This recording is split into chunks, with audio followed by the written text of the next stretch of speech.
কিছুদিন আগে ওলামায়ে কেরাম ঢাকার সোহরাওয়ার্দী উদ্যানে কাদিয়ানীদেরকে অমুসলিম ঘোষণার দাবি নিয়ে মহা সম্মেলন করেছিলেন।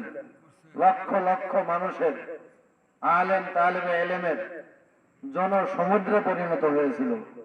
আমরা সকলেই যদিও যেতে পারিনি, কিন্তু তাদের সকল কথার সাথে একমত কিনা?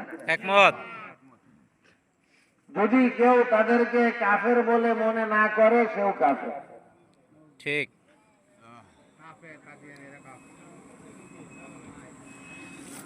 একটা আস্ত পাগল, তার সেরা একজন মানুষ নিজেকে নবী দাবি করে বসে আছে। ওনার জামানায় প্রত্যেক ফেরাউনের জন্য আল্লাহ এক এক মুসা তৈরি করে দেন। ঠিক।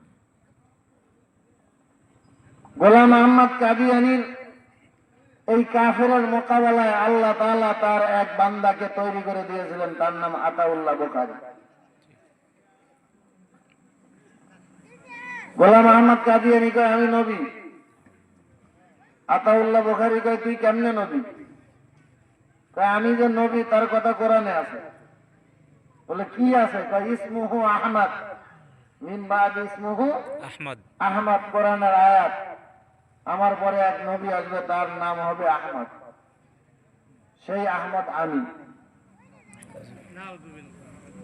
তো জোরে বলবেন না? নাউজুবিল্লাহ। আতাউল্লাহ বুখারী বলে আরে বেটা, তোর নাম তো গোলাম আহমদ, আহমদ না। তোর নাম কি? গোলাম আহমদ। গোলাম আহমদ। তুই নিজেকে আহমদ কেমনে দাবি করিস? কয় নামের দুই অংশের এক অংশ বাদ দিয়ে কওয়া যায়।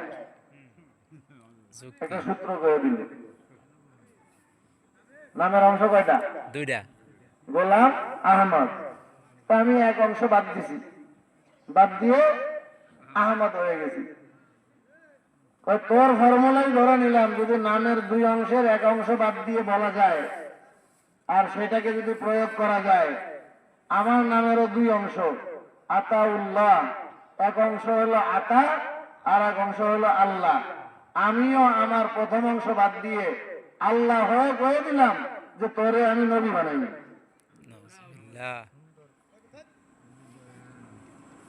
লজ্জিত হয়, অপমানিত হয়,